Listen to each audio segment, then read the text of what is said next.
Hello, middle school artists. Welcome to fourth quarter art.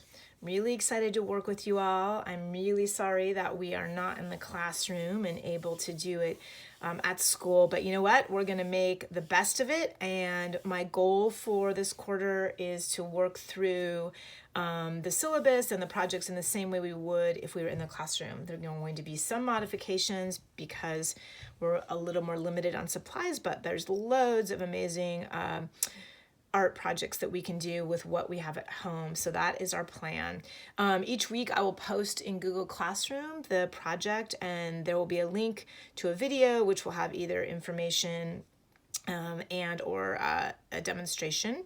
And then I will often post other documents that might be something you need to look at or see. So that'll all be in Google Classroom. And then you can turn the project in that way, just like you are in other classrooms, take a photo and post it into assignments. And that way everyone in our class can enjoy each other's art, which I think is really important during this time. We are going to start with one of my favorite projects, which is a calligram. And the images that you're seeing on the screen right now are callograms. A calligram is when you take text or letters and you design them in such a way that they make an image. So it might be difficult to see in this video, but all of these little tiny squiggly lines are words. So they are words that are either describing, like this is a thumbprint and it's a thumbprint of someone and they wrote all their information on those little words.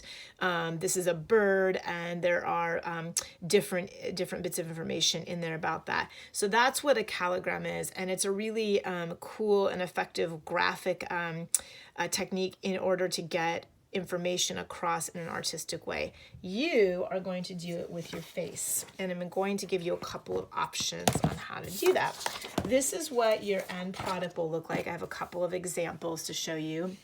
And again, all those little black lines that you're seeing, those are words that are used to describe the artist.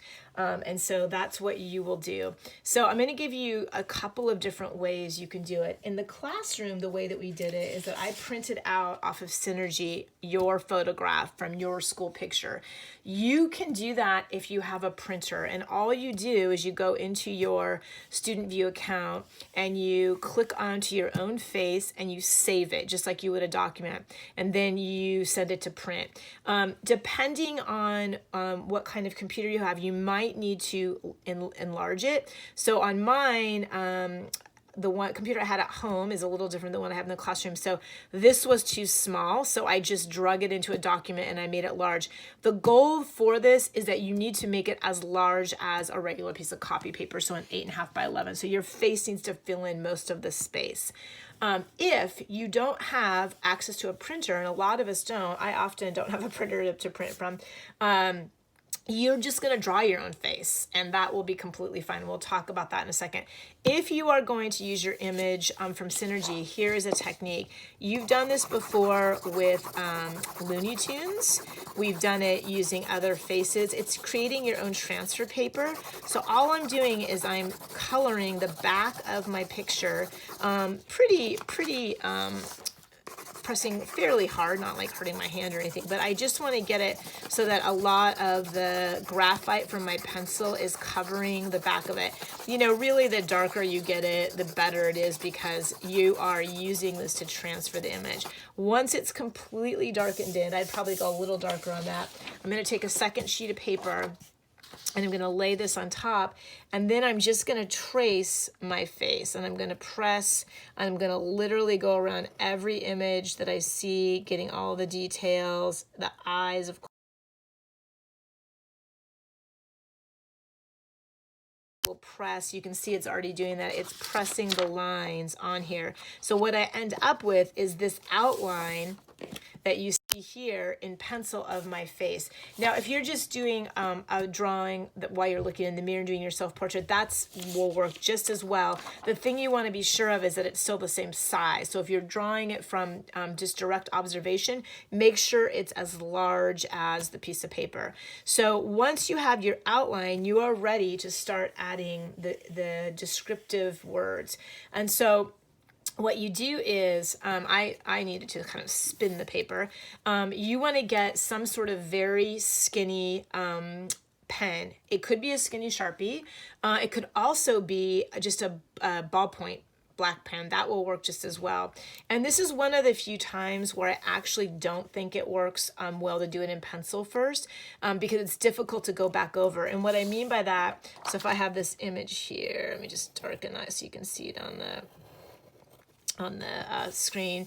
What I'm going to do is I'm now going to go with my fine tip or marker or ballpoint pen. I'm going to start writing words that describe me.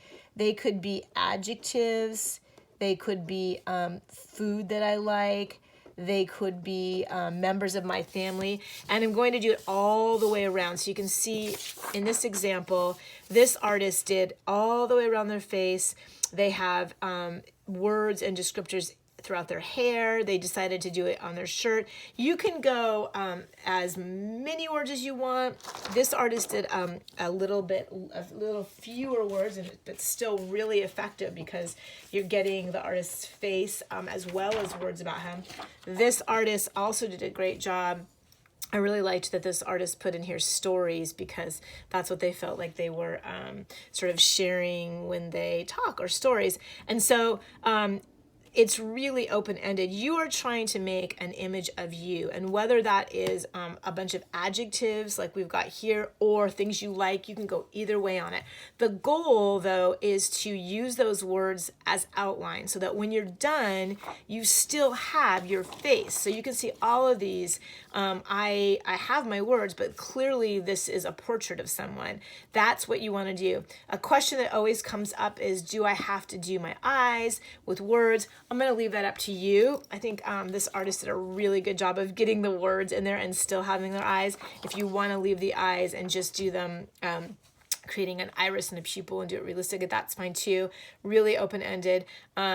If you get stuck on sort of words to come up with, if you Google adjectives, there's lots of different lists of adjectives that are online for us, which is a really nice helper. I just put in personality adjectives, and these are all positive ones.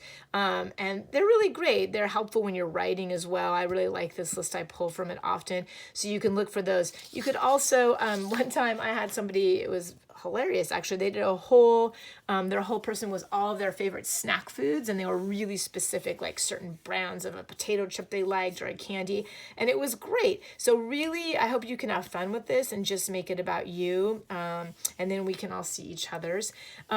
One thing I'd like to say about this quarter is that if you don't have a supply that you need, please let me know. Each week I will try to offer up suggestions of different types of supplies that you might pull from. There won't be any projects where it's like you have to use this because we all have different things.